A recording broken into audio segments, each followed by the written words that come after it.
1. Return to darkness. The invitation arrived unexpectedly, nestled among the mundane bills and advertisements that cluttered my mailbox. It was a simple card, bearing the elegant script of my grandmother's hand, and an invitation to spend the weekend at her secluded estate. Despite the passage of time and the distant memories of childhood summers spent within its walls, the prospect filled me with a mixture of nostalgia and apprehension. As twilight descended, I navigated the winding roads that led to the outskirts of town, the familiar landmarks guiding me to my destination. The old oak tree, its gnarled branches reaching out like skeletal fingers against the darkening sky. The dilapidated barn, its weathered facade, a silent sentinel guarding the secrets of the past. Finally, I arrived at my grandmother's estate, a sprawling mansion veiled in shadows, its ivy-covered walls steeped in history and mystery. The air was thick with anticipation as I approached the front door, the heavy wooden frame creaking open to reveal the figure of my grandmother standing in the dim light of the foyer. Her smile was warm, but there was a hint of sadness in her eyes, a shadow of the vibrant woman I remembered from my youth. Nevertheless, I greeted her with a hug, the familiarity of her embrace comforting in its own way. "Welcome home, dear," she murmured, her voice barely above a whisper. "It's been too long." With a sense of trepidation mingled with excitement, I followed her into the heart of the house, leaving behind the world outside to immerse myself in the embrace of the past. Chapter 2. Whispers in the Dark. As the night wore on, the house seemed to come alive with a sense of foreboding that hung heavy in the air. Shadows danced along the walls, their movements fluid and sinister in the flickering light of the candles that dotted the room. The sound of my grandmother's footsteps echoed through the halls, the only semblance of life in the stillness of the night. Despite the warmth of the fire crackling in the hearth, a chill settled over me, a chill that seemed to seep into my very bones and whisper of things long forgotten. I brushed it off as the product of an overactive imagination, determined to enjoy my time with my grandmother, despite the lingering sense of unease. But as the hour grew late and the fire began to wane, I found myself unable to shake the feeling of being watched. It was as though unseen eyes followed my every move, their gaze burning into me with an intensity that sent shivers down my spine.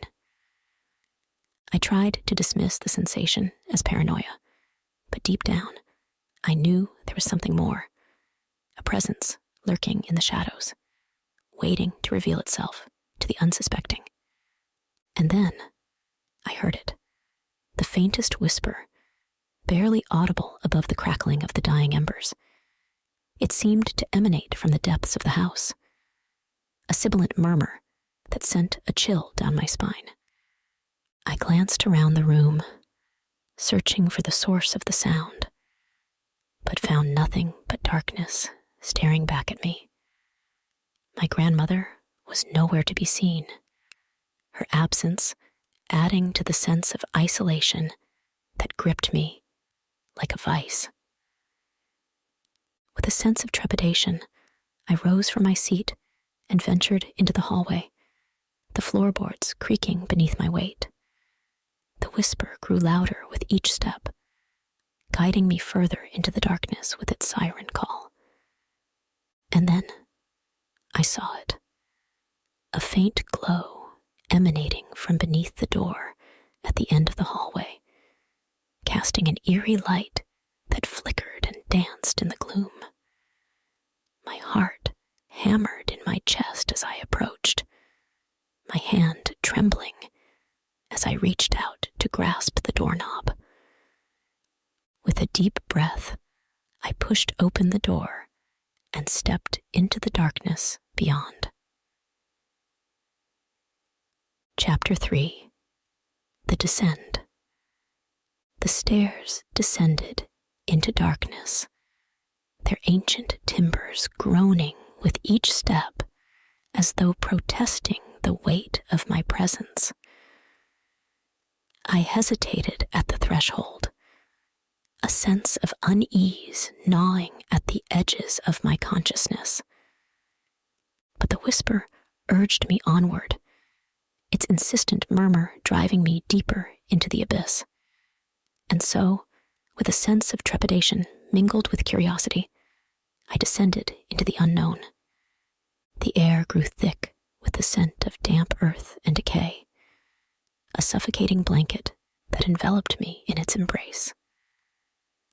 The only sound was the echoing of my footsteps against the stone walls, a hollow cadence that reverberated through the darkness like a dirge. As I reached the bottom of the stairs, my flashlight flickered to life, casting a feeble beam of light that pierced the shadows with its weak glow.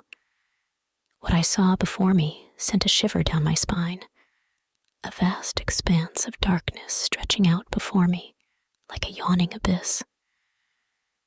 The basement was a labyrinth of forgotten memories and lost dreams, its twisted corridors winding their way through the bowels of the earth like the tendrils of some malevolent beast.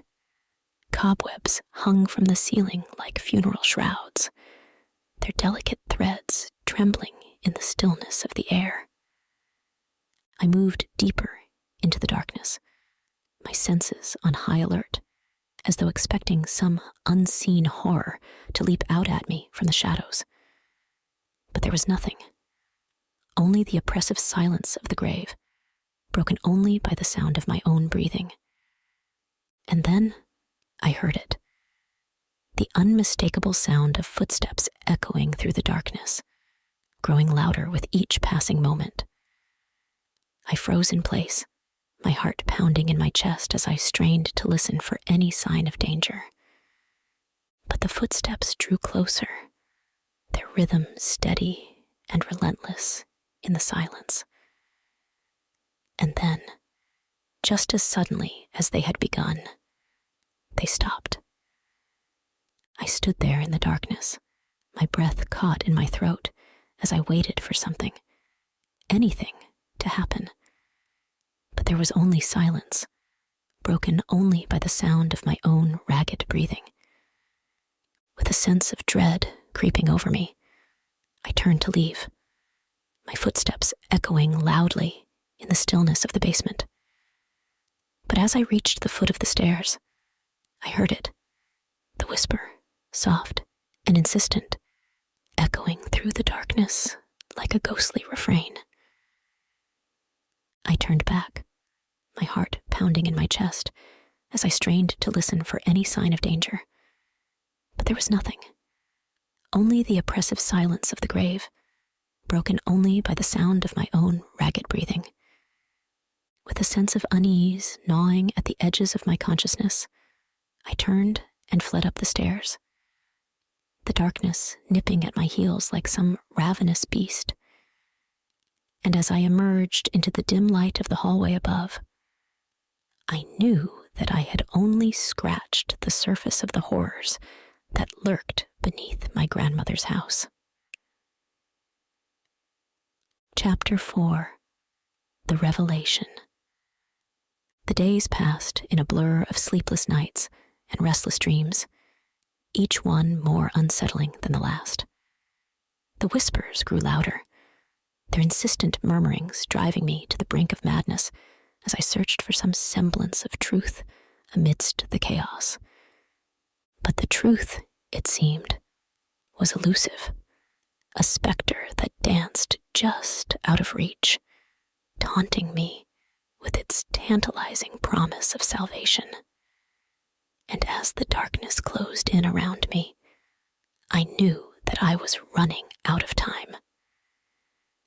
It was on the third night that the truth revealed itself to me, a revelation born of desperation and despair, a glimpse into the darkness that lay hidden beneath the surface of my grandmother's house. I awoke to the sound of footsteps echoing through the darkness, their rhythm steady and relentless in the silence. Heart pounding, I rose from my bed and followed the sound, my footsteps echoing softly in the stillness of the night. The whispers grew louder as I descended into the basement, their insistent murmurings driving me ever deeper into the darkness. And then, just as suddenly as they had begun, they stopped. I stood there in the darkness, my breath caught in my throat as I waited for something, anything, to happen. But there was only silence, broken only by the sound of my own ragged breathing. And then I saw it, a faint glow emanating from beneath the door at the end of the hallway, casting an eerie light that flickered and danced in the gloom. With a sense of trepidation mingled with curiosity, I approached, my hand trembling as I reached out to grasp the doorknob. With a deep breath, I pushed open the door and stepped into the darkness beyond. Chapter 5. Into the Abyss. The basement was a labyrinth of forgotten memories and lost dreams, its twisted corridors winding their way through the bowels of the earth like the tendrils of some malevolent beast. Cobwebs hung from the ceiling like funeral shrouds, their delicate threads trembling in the stillness of the air. I moved deeper into the darkness, my senses on high alert, as though expecting some unseen horror to leap out at me from the shadows. But there was nothing. Only the oppressive silence of the grave, broken only by the sound of my own ragged breathing. And then I saw it, a figure standing in the center of the room, shrouded in darkness. Its features were obscured by the gloom, but even from across the room, I could feel its gaze burning into me with an intensity that sent shivers down my spine. I tried to speak, to call out for help, but my voice died in my throat, choked off by the overwhelming fear that gripped me like a vice. With trembling hands, I reached for my flashlight and swept its beam across the room, illuminating the figure in its feeble glow. And then I saw its face, a grotesque parody of humanity, twisted and contorted into a visage of unspeakable horror.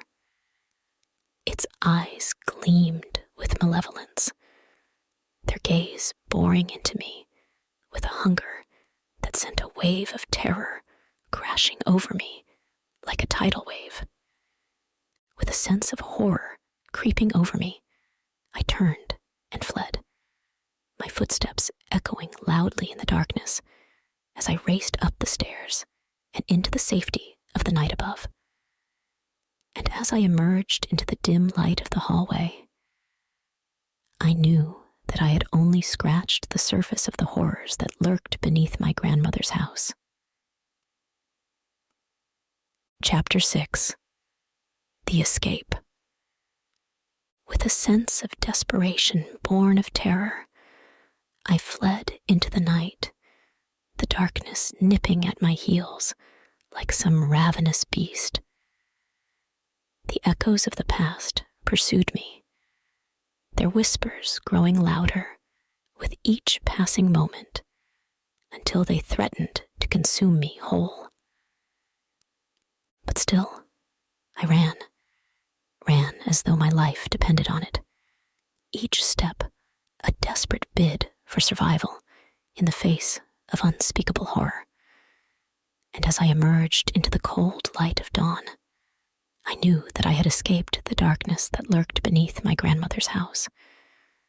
But the memories would haunt me forever, a reminder of the horrors that lay hidden beneath the surface of the world. A world where nightmares are real and darkness reigns supreme. And as I watched the sun rise over the horizon, casting its golden light upon the world below, I knew that I would never truly be free from the shadows that lurked within the depths of my soul. For the darkness had taken root within me, its tendrils twisting and coiling around my heart like a serpent in the night. And as I stood there, bathed in the light of a new day, I knew that the horrors of the past would never truly be forgotten. Epilogue. Echoes of the Forgotten. Years have passed since that fateful night, and yet the memories still haunt me like a ghostly refrain, an echo of the horrors that lurked beneath my grandmother's house. I have tried to forget, to bury the memories deep within the recesses of my mind, but they refuse to be silenced. They linger in the shadows, whispering their secrets to anyone who dares to listen. And so, I carry their burden with me, a reminder of the darkness that lies hidden beneath the surface of the world, waiting to be unleashed upon the unsuspecting. But still, I cling to the light, a beacon of hope in the face of unspeakable terror. For in the end, it is the light that will guide us home, illuminating the path through the darkness and leading us to salvation. And as I gaze into the depths of the abyss, I know that I will never truly escape its grasp. For the echoes of the forgotten will always remain, lingering in the darkness like a whispered promise of things to come.